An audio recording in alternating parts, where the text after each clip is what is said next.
All right, legends, these boys having a party here. This is the Woodlands Marathon. That's cool, man. All right, come on, let's go across. It's one of the stops. Wait for the guy to let us know, to let us go first. Lake Woodlands Drive. There's an officer here monitoring this intersection. So Paul stops here. I wasn't expecting this. I had to unclip there, man. quickly. Yeah, I was trying to do a track stand or something. But there's an officer regulating here. This lane on this side is completely closed. Those on that side are shared two-way. That's cool, man. I didn't expect you to stop. I was like balancing. I had to unclip in a hurry. The marathon was for Saturday. They had advertised. All right, legends, that's what it's about. Get up in the morning, go have some fun. What else are you gonna do on a Saturday morning? Those guys running 26 miles today, then they're gonna go home and chill. That's a heck of a way to spend a Saturday. So they had advertised that the marathon would be going on and that the roads would be closed. So they're routing it throughout the Woodlands at different points. The roads were closed. We've got a good tailwind on this stretch, so we're about 10 minutes ahead of schedule.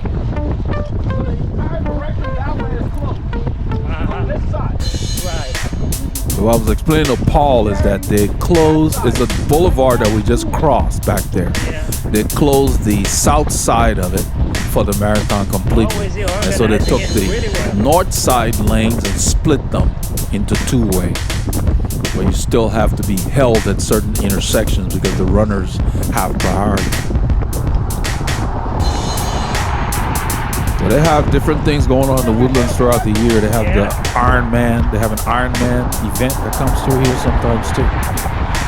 I'm wearing a Souke jersey. This is brought to you by Souke Sports.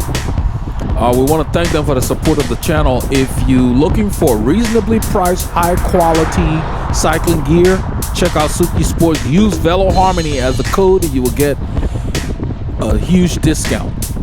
It's 15%. I got them to do 20% for the rest of March. So check them out. I'm wearing their glove. The gloves are nice. This is the first pair of gloves we've gotten from them, and I'm very, very pleased with it. It breathes really well. They even have an open ventilation inside the palm, well designed, and you can feel the air going through there, especially on this ride where it was so gusty. It definitely is designed for very hot weather, and it's aerodynamically raw cut. It really just fits and feels like a cycling glove. So Souke's come a long way. I mean, they're really producing some nice stuff. Look in the description of the video or just go to Souke Sports, SoukeSports.com, and use Veloharmony when you place your order. You'll get an even bigger discount from the already reasonable prices. Anyhow, let's get back to cycling. We're getting to the ride start in Alden Village Center, Crust Pizza, and I'm increasing my intensity to where I'm pedaling about 2.5 to 3 out of 5 right now. The effort, the heart rate's going to have to catch up, but I wanted to do an intense workout because it was a slow week for me. I only got one ride in, so I'm trying to get my body going. You can hear the wind. So even though we're going downwind, there's wind coming from the left, which is west. We're headed somewhat north, between north and northwesterly right now. But the wind is blowing from the southwest. That was the main direction, but throughout the day, it kept swirling around.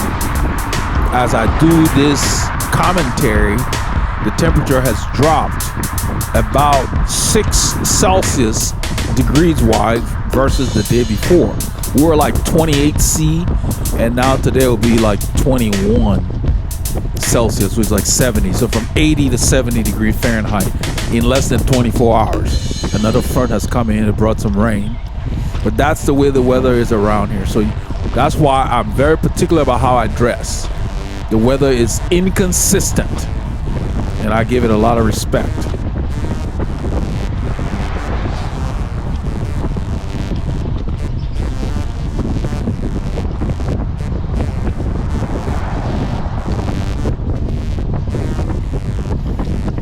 forcing myself to do an intense warm-up. I'm working pretty hard here, keeping the cadence reasonable.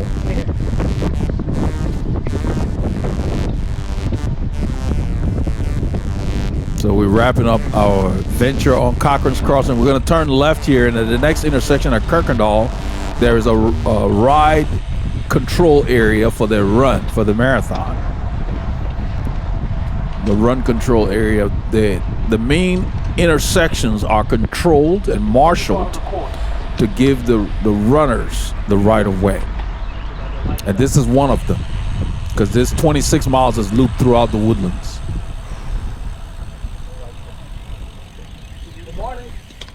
Good morning. How are you? So that other side is where traffic is allowed.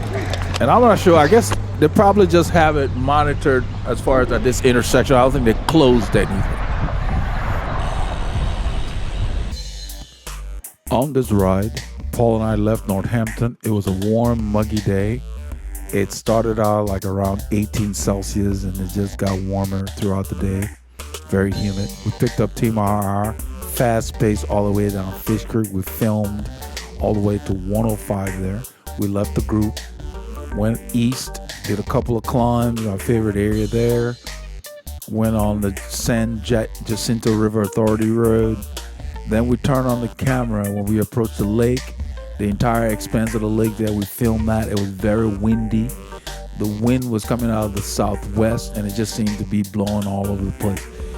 It was a good thing that we had shallow wheels because it was a lot safer that way, because it was literally pushing us in certain conditions and situations. So we came back using Keenan Cutoff and went through the neighborhood, Grand Lake Estates, trying to avoid dealing with that stiff south wind. So we took Honia Egypt Road all the way back into the woodlands. I think that you would love the clips that we put together for you. It was a warm day, unusual for this time of the year.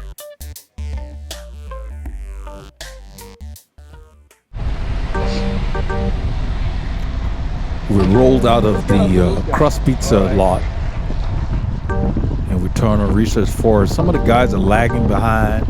There's quite a few people that have not been putting in the Ks, and now that it's a warm day, you can see it says 18 Celsius. It's a warm 18 Celsius. I don't know that guy who just zipped by us, but keep him on your radar because he ends up making the ride nice for the commentary, and I will point out what happened. He's one of these riders that's like a flash in the pan. You know, he does stuff and then he miscalculates. So it was interesting to see. But I don't follow people I don't know. So he goes by, but then he doesn't go anywhere. And I'm just trying to ride up because Peter is up front and there's a bunch of guys behind just lagging behind because I guess they're out of shape and they just want to go slower. We want to ride. So I just keep going. He's sitting behind Mike. That's Mike Barreras from San Diego, California, now living here in the woodlands. So I continue to roll because Peter's up there riding by himself. We're all in the lot and we discussed the route and everybody's hanging around. People are ready to go, so we just start trickling out. And so I'm riding up to Peter. Peter hasn't come out in a while. I find out in a bit that for the last month he has not done the group rides. You know, he's been riding, but not the group rides. 2015. Yeah. So that's the guy that went by is asking Paul what year his bike is and all of that. You know, that's what they're talking about. So I'm riding up to Peter. We're going to start talking. Mike is getting up to my wheel there. That's Bob on the right there. For more selection and better prices. Yeah, That's Peter's light. You can see that. Do it. Got a plan. Yeah. And when I get up there, you'll see Peter turn around and look behind to see what those guys are doing. You know, it's time to go. When we discussed the route, everybody was still hanging around the lot. We were ready to go because we were already behind schedule because Mark had gone to pick up Randy, and Randy had a mechanical. Well, what he called a mechanical. He has DI2 and forgot to charge it. That's not a mechanical. You're going to buy battery-powered stuff, you need to charge it up as required based on your use. So So he was late because he had to leave Randy and then ride to the right start. Says that they probably, I don't know what they were going to do. There's not much you can do. It takes time to charge stuff.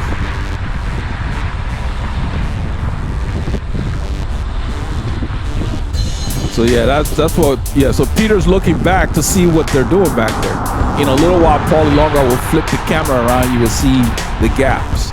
So we're just riding and we're talking.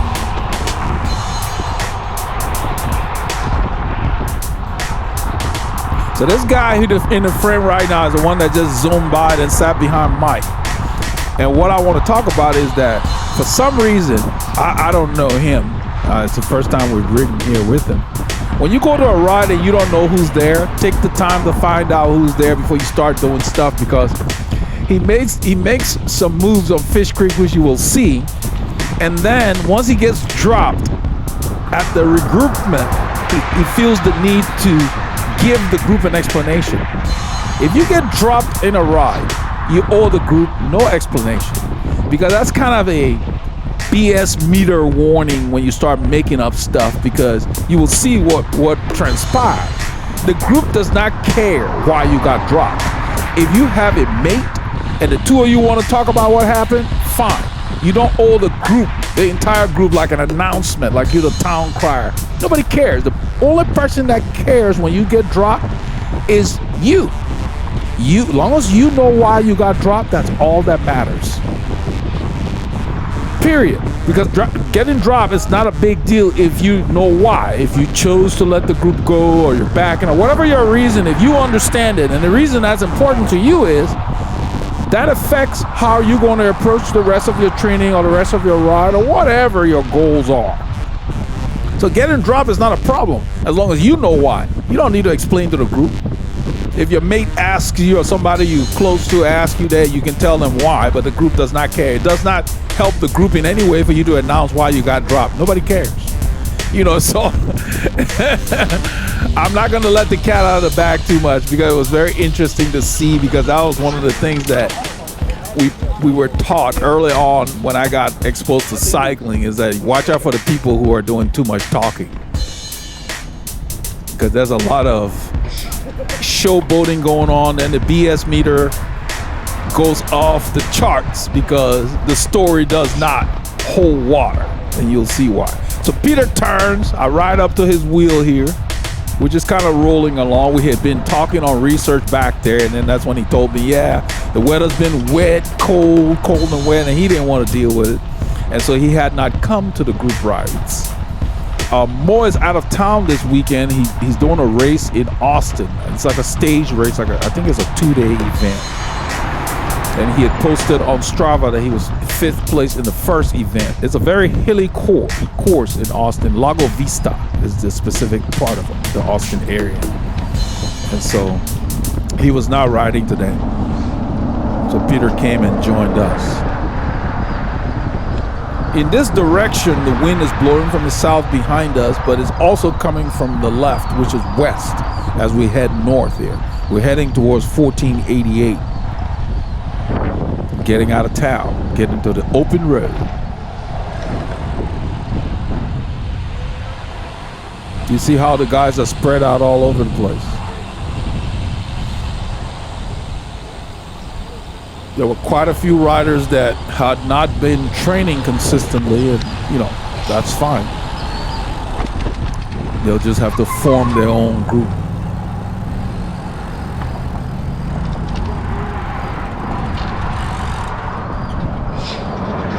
So you hear me tell Paul what Peter and I were talking about in a little bit. I'm cleaning something off my frame. Something stuck there. I want to make sure it wasn't damaging the finish, I guess.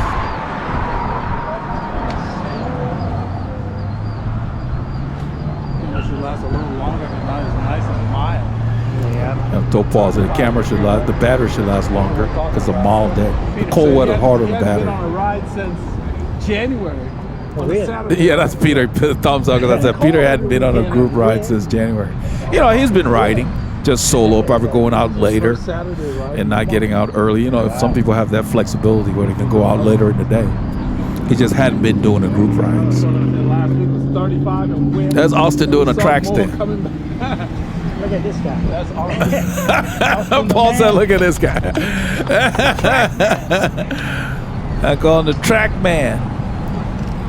So I told Paul, let's hang back a little bit, thinking those guys will come around so we can get more people on camera so you guys get a chance to see them. But nobody wants to come, so we just go ahead and ride up. Because after Mike goes around, there's nobody, it's a huge gap. And so I just go ahead and start riding up.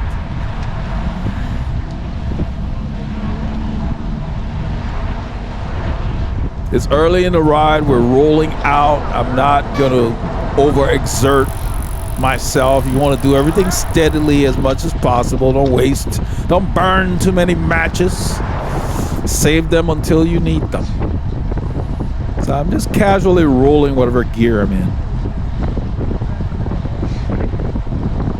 We're warming up between 18 to 20 miles an hour.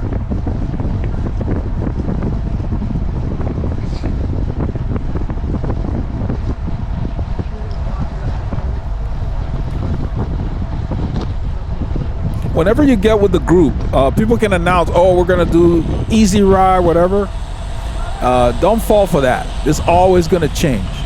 Yeah, this is a choke point. There's a lot of work going on in these homes around here. So these worker trucks are parked on the road.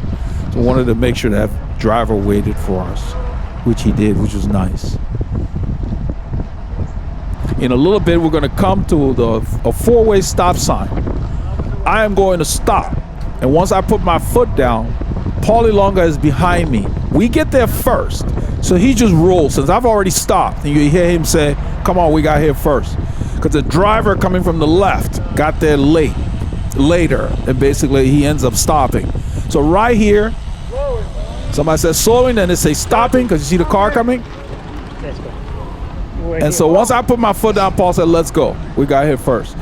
So I'm going to come on his left. Because once he rolled through, he didn't have to unclip. I had to clip back in and come in. So whenever there's another road user at the intersection, make it clear what your intentions are, because they don't know what we're going to do most of the time. They don't know that you're really good and you can balance and slow down enough to where they can go. They're not sure when you don't unclip whether you're going to stop or not. So a lot of times they don't expect us to stop because some cyclists take a lot of chances. I see that a lot. So make sure that the other road users know your intention, either by signaling or unclipping or whatever. Make it clear. And then if they give you the green light to go, and you know, because some of them will wave you through, thank them and then go.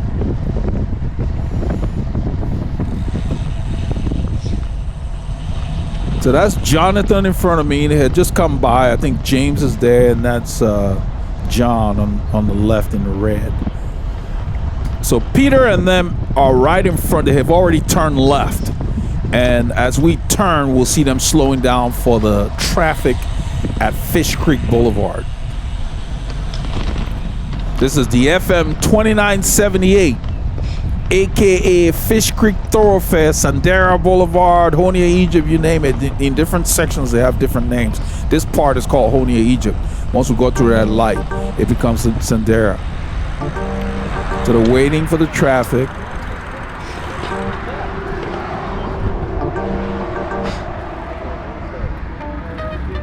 So Peter's going, Austin's going. I clip in. We've got a tail, I would say a cross tailwind here.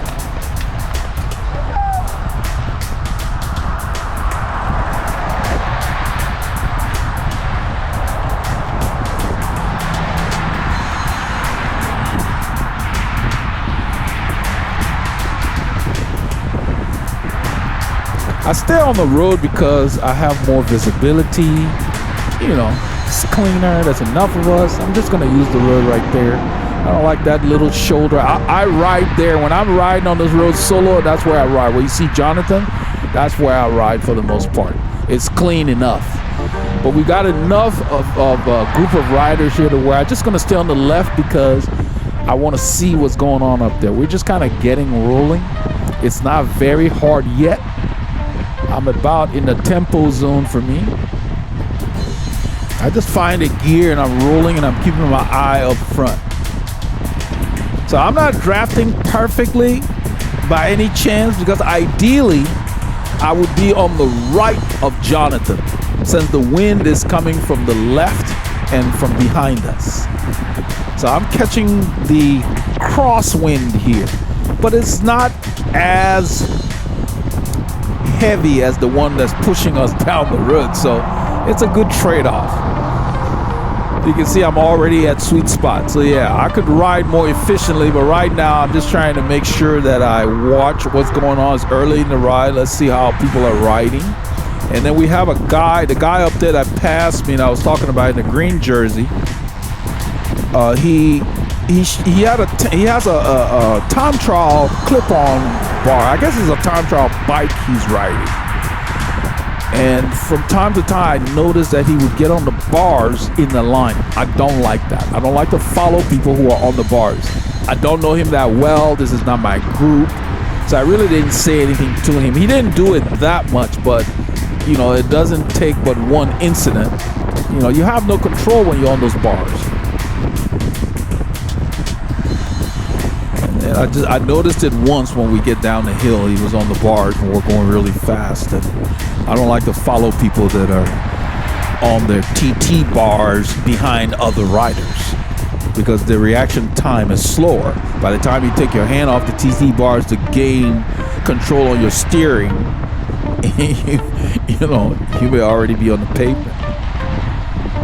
And most groups will not allow you to do that. Here it's a little more low key, you know.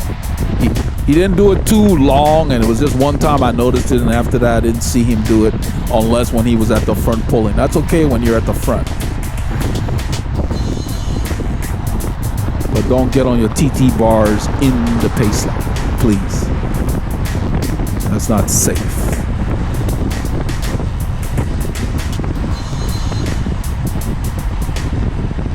I go to the left because I can avoid hitting my brakes. And as we go down the hill, the speeds are going to pick up.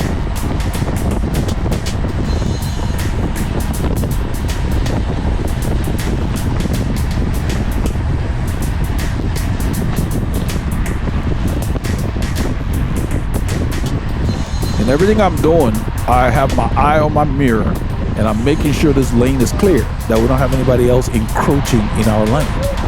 So we have the lane. That's why I'm sitting where I am.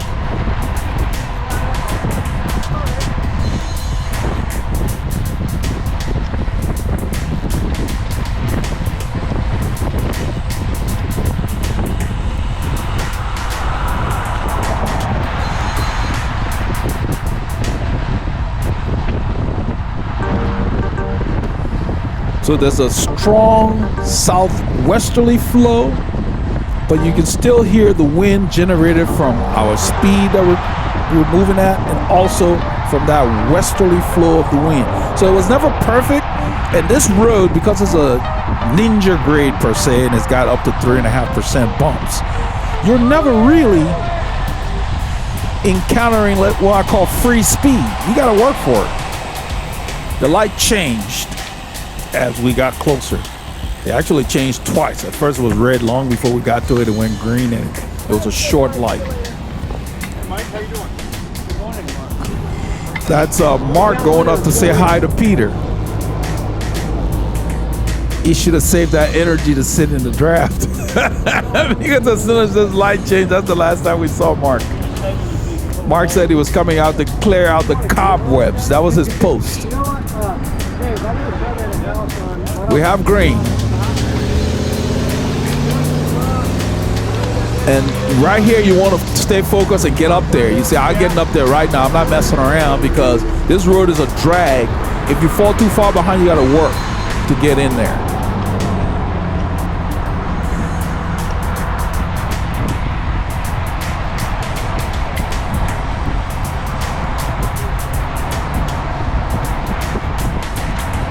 At this point, I believe the guy on the TT bike is the one pulling. I never got a chance to get his name. He's pulling, steadily, and then when he's done, I think Peter will take over. Either Peter or Mike. I think Mike will take over. So the guy with the VCC jersey is a team in the local area. They've got a lot of riders. I see them on Strava. We see them around on the road. But I think he's pulling, and then Mike Barrera is on his wheel right now, because I see Peter right up there in front of John here. Peter usually rides with the WCC boys.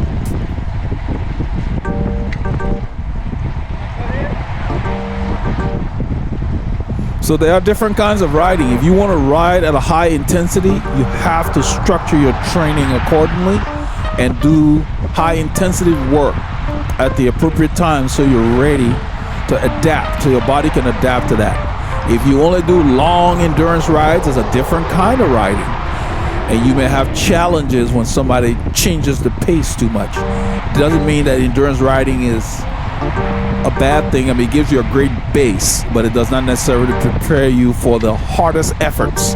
You have to do all the different kinds of riding that you choose to partake in. So if you want to do high intensity events, you got to have periodized training to where you work on those at the right times to make sure you're ready to tolerate that.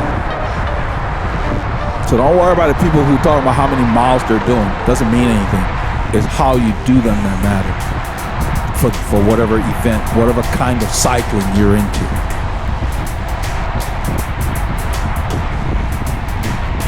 And make sure you're not doing any one thing too much, because too much intensity can be a bad thing. You got to make sure you balance it off properly. The right cocktail.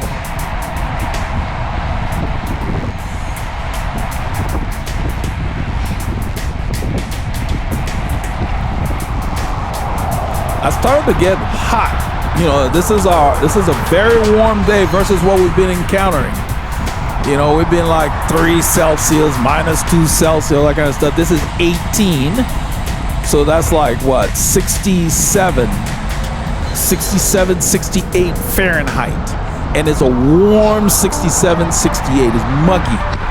Lots of humidity because of all the rains. I mean, look at the clouds. So I basically unzipped my jersey all the way down close to my navel. I'm wearing a light summer base layer, which I probably could have done without, but I'm glad I did, because when we get to the lake, you will see later, it's colder. When we crossed the lake, it was at least 5 degrees cooler. You could literally feel it. I moved to the left there because they suddenly slowed down, and I moved to the left to avoid braking. As a result, Paul Ilonga did not have to do anything. That's one reason why I always stay slightly off to one side. Just see what's happening up there. Give yourself a little more reaction time.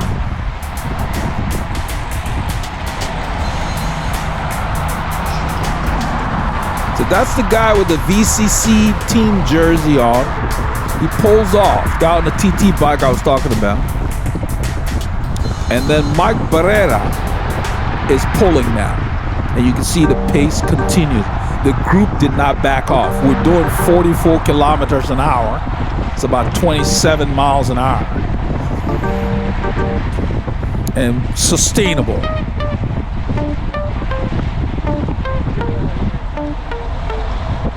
I just found a gear on my bike and left it in there, and all I did was rev up, soft pedal. You know, that was it. I wasn't doing too much shifting. Because the grades here up to 3% is not that bad. I didn't want to stand much, so on the grades I will downshift maybe 1 car. That's Austin's pulling out. Something was going on with him physically, and so he's pulling out. He's going to the back. He's backing off the effort. He may have been cramping or something. Something was going on.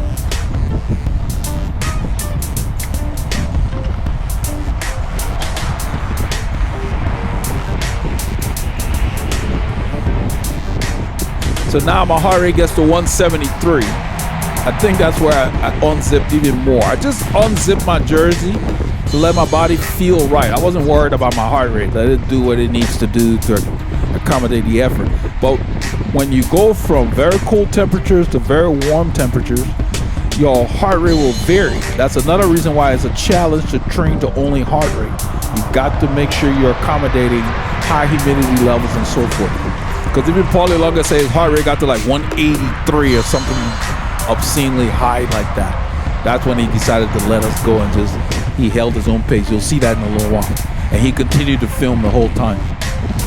So everybody has different things going on with their engine. I ended up taking a drink at one point. I don't know if I've already done that or not. That's the zipper. I keep nudging it down. I don't like to go too far down. Just keep bringing it down to get more air in there. And right here, I started feeling better. You know, I wasn't feeling bad, but it was like when I felt like my heart rate should not be at 170 at this effort. That's what I felt. But every time I looked in the mirror, the group was smaller. So I said, oh, okay, I guess it's hard. I try not to let my mind talk me out of doing stuff. So I always, you know, keep my thoughts open and try to hang on to this point.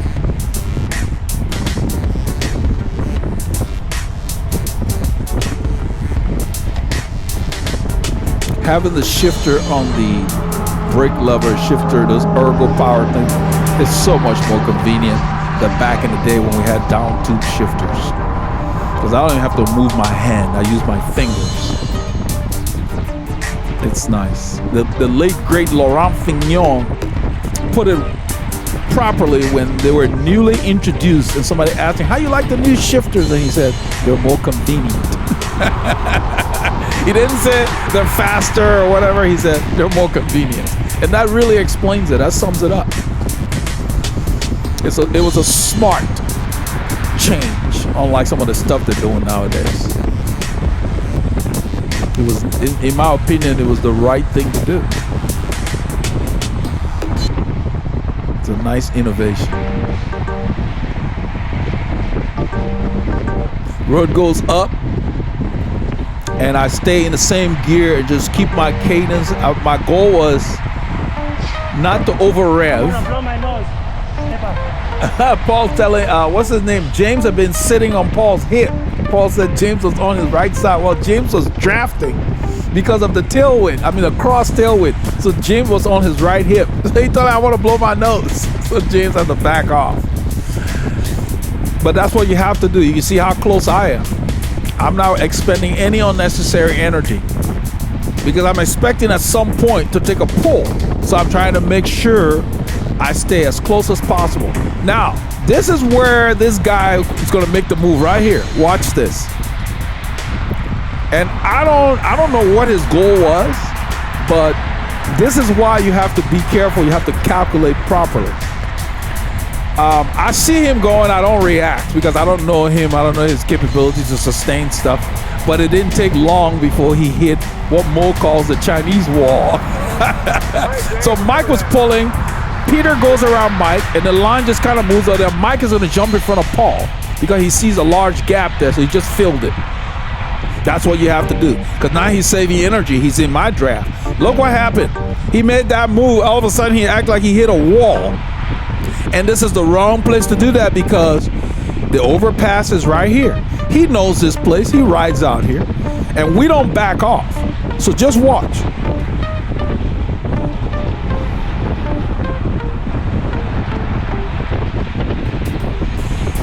He's going backwards. We don't go faster. We just don't slow down.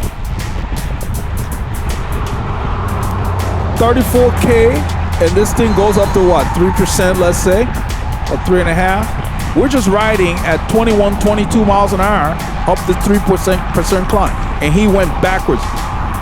We don't see him. He gets dropped. Basically, I think he's behind Paul now. Paulie Lunga is the last guy in the group here because these guys are forcing the pace. We're over the top, but we don't back off because I continue to shift upwards just to keep my legs moving. That's another thing that you have to do. You got to keep your legs moving. Even when it's really, really hard, just keep the legs turning. Hopefully you can recover. I'm soft pedaling right there because you know I was in the gear that brought me down the hill, and you're in the draft, you're getting sucked along. Now this is a big gap between Paul and Mike, so Paul's working kind of hard right here. He's riding back up to Mike, and that took a lot of work to do that. So he's the last rider in the group here. Those guys, remember, Austin had pulled out because he was having an issue. Austin's sitting with the guy who killed himself on that hill back there. I don't know what he was trying to do. Now, this is what I was alluding to earlier in the film. That happened. We all saw that. No big deal. You have your reason why you did what you did. You're testing yourself. Whatever your reason is, no one cares. The only person who should care is you. But you guys will see in a few kilometers when we're at the light, he feels like he needs to give us a narrative about what happened. And my BS meter just goes off the charts because been there, done that, heard it. You don't owe us an explanation. The reason you're explaining is because you miscalculated. You know, you figured he was gonna, I don't know if he was showing off or whatever, but we weren't gonna slow down. I guess he expected us to slow down. But whatever ended up happening is that move that he made caused him to get dropped. And he knew that. That's okay. He needs to work that out. Don't give us an explanation. Right about here, Paul's gonna let us go. I think it's right here because we're pulling away here.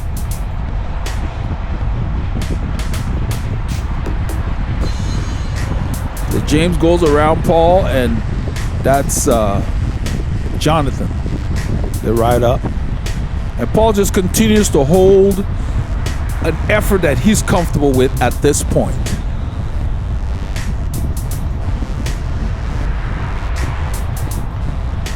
And the guy who made the move is back there.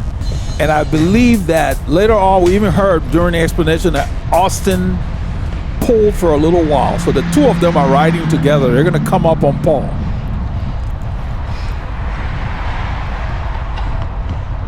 So my only explanation was, my only thought process was, the only reason you're giving us a narrative is you were putting on a show and it backfired because nobody really cares.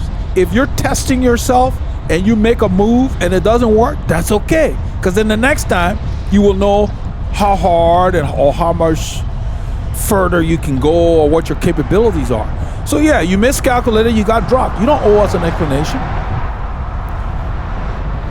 He didn't know who he's riding with. He doesn't know us. You just show up on a ride and you want to give it everything you got. You know, Mo told us a story about some people that rode with them, and early in the ride they were attacking the hills and then late in the ride they hit a wall. You know, who's gonna wait for you? You should gauge stuff yourself. You know, and it's kind of like in that situation, you need to analyze it, and so next time you know what to do. The group does not care why you did what you did. You should pay attention to what you're doing because you need to learn from it and know what to do next time. Nothing wrong with being dropped. If you go super hard, the more you do that, the stronger you will get. But don't feel like you got to explain it to the group. So we're out of view. You can see us down the road there because Paul just went over that hill. In a little bit, those guys are going to come, and Austin's going to tell him, hop on.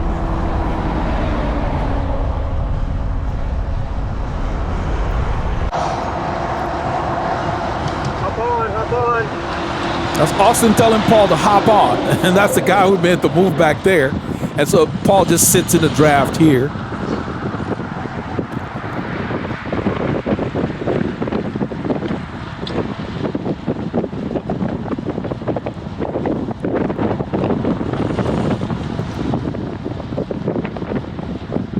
You can see the wind fluttering on Austin's jersey. That thing's blowing from the west.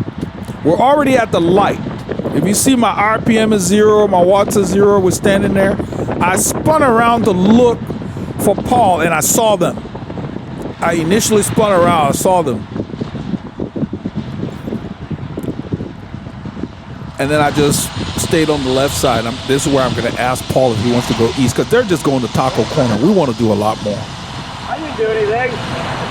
I will let you listen to his narrative here. It's the guy on the right. Nobody asked.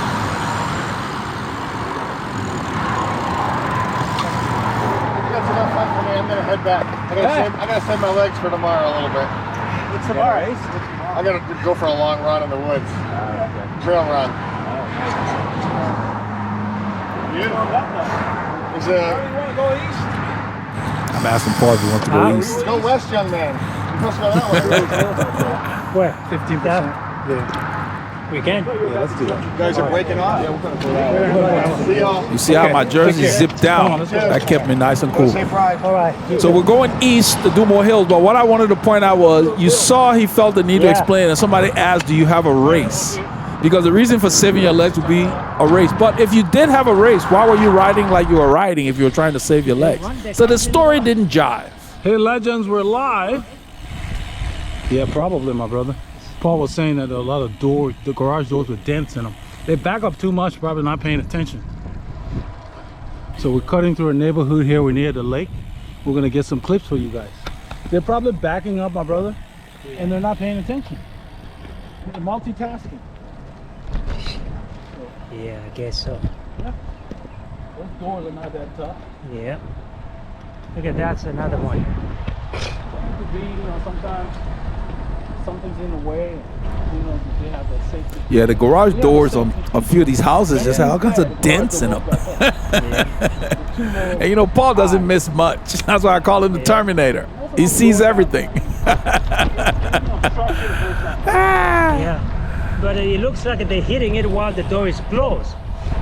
Yeah, I was telling him that they have a security feature where any obstructed door goes back up. That's what he's saying. So you hear me tell him multitasking is overrated. Yep. They're doing 3 or 4 different things and none of them very well. But just to finish up the thought about that guy, you know, it's like you say, I gotta save my legs, I gotta go home to watch Tom and Jerry or whatever. It's like, come on. You want to save your legs, you ride accordingly. You sit in. You don't make moves like that and then feel like you got to tell us a story. It's like, come on, you know. That's why somebody asked if he had a race, because that would be a reason, but then it would be inconsistent with your riding on the ride if you were really sitting in. If you're resting, you sit in. So he said he was going back home because he had enough fun. We'll try to get his name next time. He doesn't come around on this ride that often.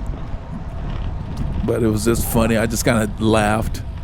It's one of the things that I was taught early in cycling. Is like, you know, a lot of riders that have been doing this for a while, they can smell the BS. So you don't need to put anybody on. Just be yourself. Be straightforward. Nobody cares. You know, you're the one who need to understand it. We're near the lake. We're approaching the FM, I think it's Highway 1097. I don't think it's a farm to market road. But the wind is blowing from the left, which is the south, as we go. Once we turn right here, we're heading north. And the wind is at the point where it is a little unsafe because it's literally pushing the bicycle. You see the homes that cross there, they're all new. You know, they're kind of like prefabricated homes that they're just putting in there all at once. There was nothing there the last time we came through. That's what I'm pointing out to Paul. So that's what's being put over there. It's like a small community by the lake, so you know it'll be pricey. So as we turn here, I see a car coming in my mirror. See me look down? I see a car, just kind of glance. So I move over just to be courteous so he can go. He still doesn't trust me. He's still sitting there, but I just stay where I am. They try to make sure that you intentionally move because he doesn't know I have a mirror. He doesn't know I've seen him. He just sees me move to the right. And he's got to make sure that, okay, I'm going to stay there. Now he comes by. You can see he slowed down and came by. So that's what I meant when I talked earlier about you got to communicate with the other road users. A lot of them don't know what we're doing. And some of our cycling brothers and sisters do crazy stuff sometimes. So diligent drivers are weary of us. I was pointing at something. I put my hands back on the bars because the wind's blowing from the left really stiffly.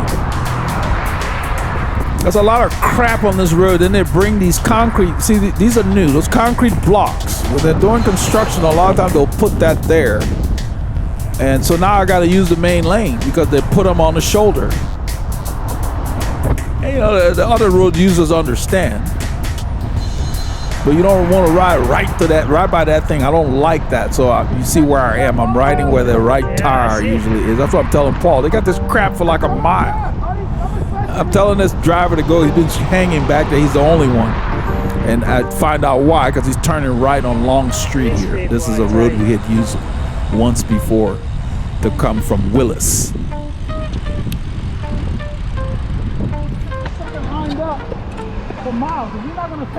Yeah, there's the concrete blocks. I was like, they do that a lot. They did it on 2978. They put that there. It was there for like 2 years. Paul's downshifting to a smaller gear. We had to stop suddenly, so he wants to be able to take off quickly. So I see the cars that are behind me. I can see them in my mirror. And I just continue. They know that we have to use the lane. So we share the road.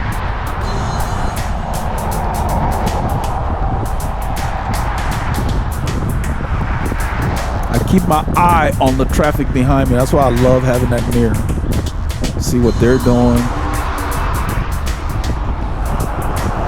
Because sometimes I have to go and take up more of the lane when I'm riding, just to let them know if I'm going to be turning left or if it's not safe for them to try to pass. I signal with my hand as I move over and let them know. Just hold on. Everybody's always in a hurry. Yeah, I know. Yeah, I stood up there and I was going to tell him, Paul, I had to sit down because the wind was blowing me. It's blowing from the left. It is really pushing us. It's gusting. We had to work for every bit of speed we got on this ride. That's what happens when we get these fronts. The Gulf is pounding a warm air, and then you got a cold front nearby, and you know, because 24 hours after the ride, it was like a little bit of rain, and then the next day, like this Monday now, it's cooler than it has been. All the humidity has been pumped out. You know, we have drier air today. So yeah, so right here we get a little more of a shoulder. There's a lot of debris close to that thing, and so I just stayed near the white line where I normally do anyway.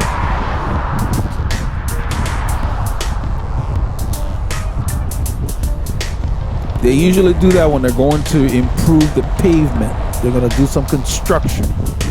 I'm sure there's a good reason why they do that. And when they're done, they'll pull that out.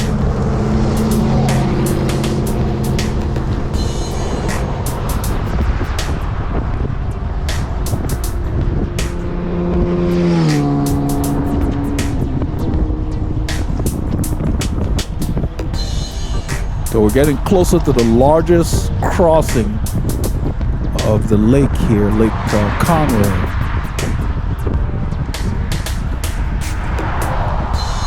About 50 meters after we begin crossing the lake, the temperature dips. I mean, you feel it immediately. Paul referred to it as like, felt like we're in an ice box. And then about 50 meters before we leave the lake, the temperature went back up. So the lake itself was colder than everything else around it.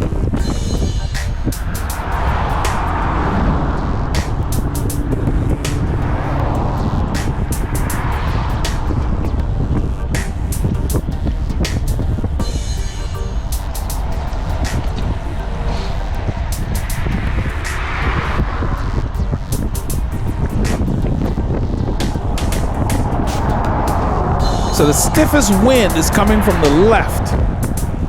And then we're going into that westerly flow that we're experiencing when we're heading out on Fishcreek. Because now we're heading west.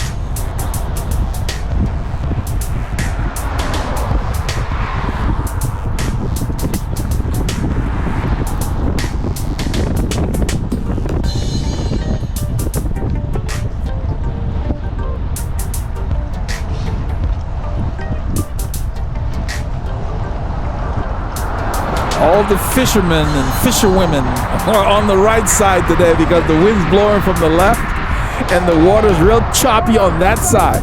That's what I'm telling Paul. Look at the difference in the water on the left versus the right. The right is calm. The left is choppy. So all the fishermen were on the right today. I don't know if Paul gets them on camera, but everybody that was fishing was on the right. They want to deal with all that choppiness, I guess. You can feel it. Yeah, this is where, I think this is where the temperature has dropped. And the wind's blowing me. I'm going to keep moving towards the white line to give myself a little extra room because it's blowing us.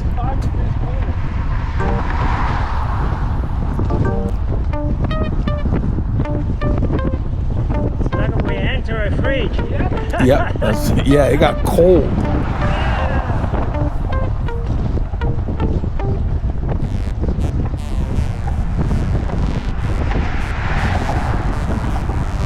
So I'll go ahead and stay in the drops because you have the most control. And so I just stayed in the drops till we got off the bridge because I could lean into the wind instead of it pushing me to the right too much.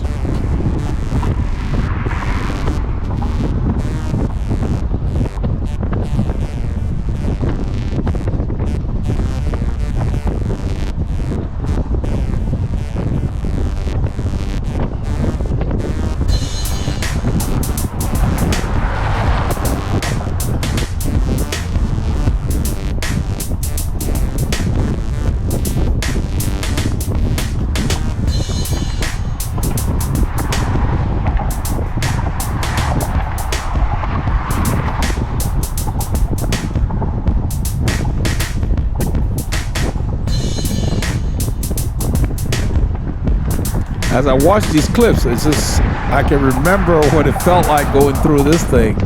It's like I have my left shoulder leaning towards the left side so that when the wind would blow, it wouldn't be like a total surprise. I was leaning into it.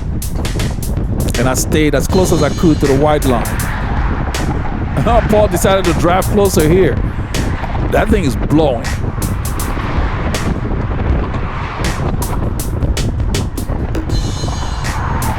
I didn't think we were going this fast. It didn't feel fast because I was more just conscious of making sure that wind did not blow me to the right.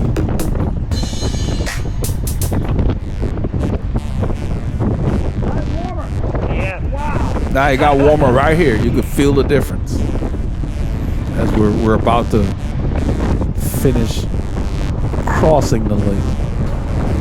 But this entire time, if you look at my jersey, and those of you who remember when I pointed out that Austin's jersey was flapping in the wind, look at my jersey and see how there's no movement. So the jersey does not need to be particularly expensive, but it needs to fit you properly. Your cycling kit should be tight on you, but not uncomfortable. So you can see there is nothing flapping in the wind. Anything that flaps creates drag. Because we are being pounded from the left.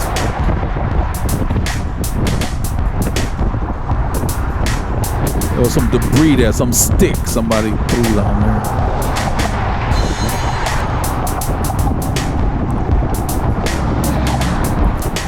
This is where you have to be smooth. The more resistance you encounter, the smoother you have to be. I didn't realize we covered it that quickly. It didn't feel as fast as it looks on film. That thing was pounding us.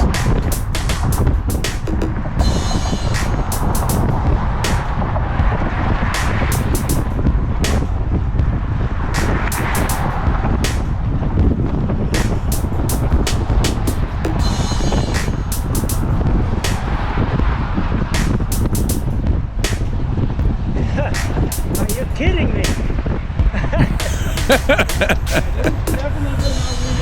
That's the wind, man. That thing was just... The video does not do the wind justice. That thing was out there. That wind took about 30 minutes out of us. It seemed like we took forever to get home.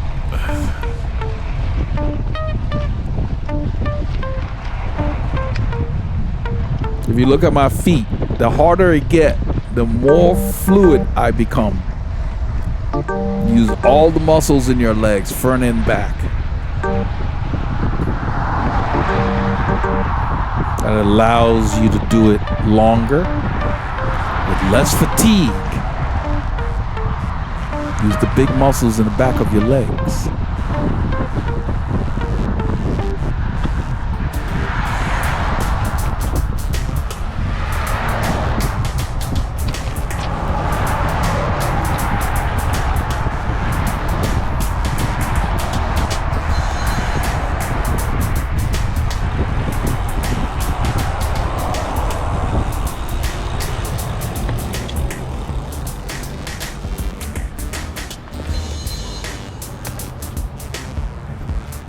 Yeah, I took the camera from Paul because I want him to come up front.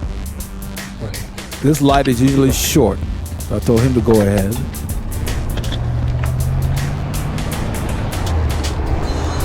Our plan is to go through the forest and then do Bailey Grove. Paul likes Bailey Grove. We're trying to avoid coming straight south towards town.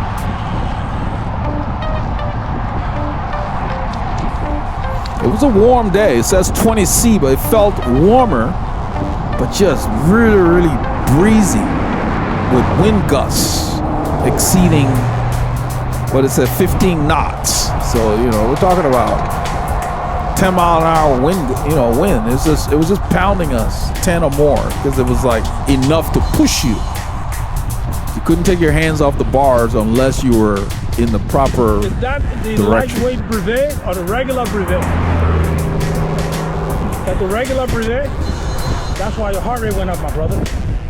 Yeah, I was telling Paul that the jersey, the Blvd jersey you can wear in varying temps, but our temperature changed so suddenly. I told him, I said, that's probably why your heart rate went up so hot, because you were hot. Because I had to I think unzip. that's part of it.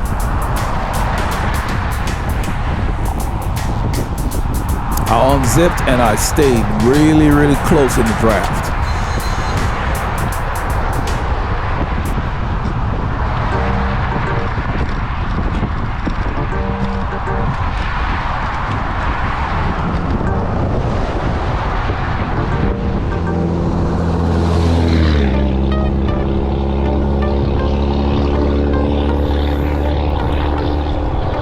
The Blvd jersey is perfect for long trips on the bike. It's got like 5 pockets. So if you have a gilet or something else that you're wearing, you can take it off, put it in the back. It's got a horizontal pocket across the back. It's got a pocket on the front, a zippered pocket on the breast, the left breast area. So they really put a lot of thought into it. It's great for self-supported rides.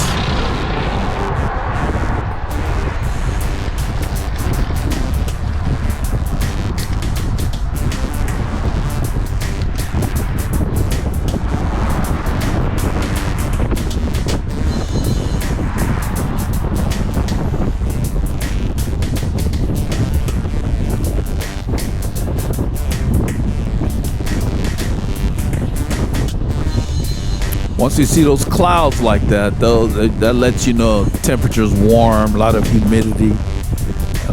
Those hang around. Usually in the summer we get those every day. So it was unusually warm for us. Because officially spring starts March 20th, I believe.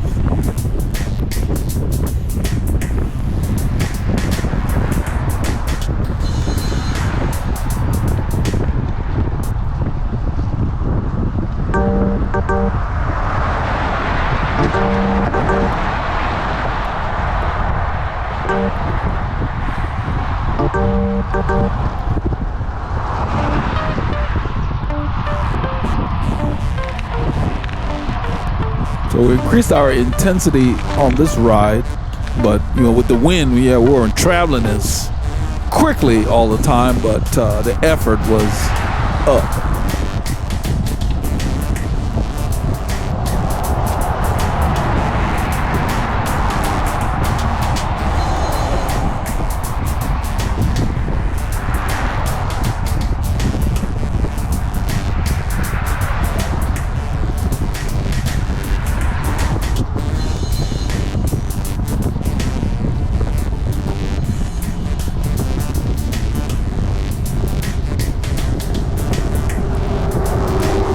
So whatever it is that interferes with your ability to ride your bike, you don't need to ride many hours all the time. You need to get out frequently. Whatever's interfering, work that out, and give yourself at least an hour. The day belongs to you. You should be able to give yourself an hour frequently. It's your time. And get out and enjoy. Just clear your head. Doesn't have to be. It's not like you have to go out. He was doing a track stand. Looked like he was doing a track stand.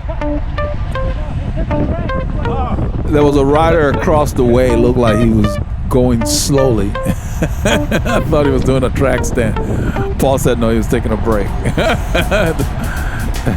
This was a tough day to be out solo. You had to really, really focus. So when we're dealing with the wind, what we do is we keep the effort the same. We don't worry about what speeds show up. And what I was saying earlier is plan your time to where you can at least give yourself an hour frequently and get out often. And whatever's preventing you from riding, if the bike is uncomfortable, invest in a fit. Get a professional to help you and get your bike comfortable. Then educate yourself so you can get out there and enjoy being out there. Because this is great for your mental and physical health. You work out a lot of issues when you're on the bike. Out, just being out in the fresh air is good for you anyway. I left it in a large gear here. I didn't feel like shifting or anything. Paul's standing, I'm sitting.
I think in a few kilometers I'm going to go to the front, hand Paul the camera as we approach the forest.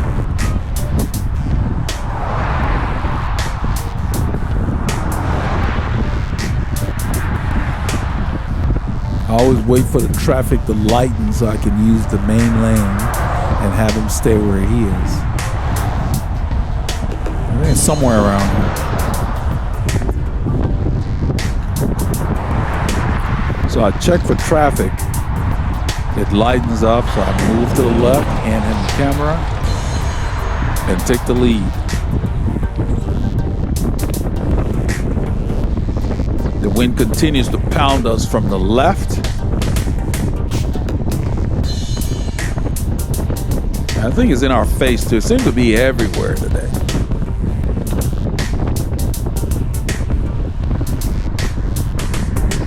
I didn't realize we were this close to the forest when I came for the lead. But the turnoff is up ahead after this little climb. We're going up into the forest.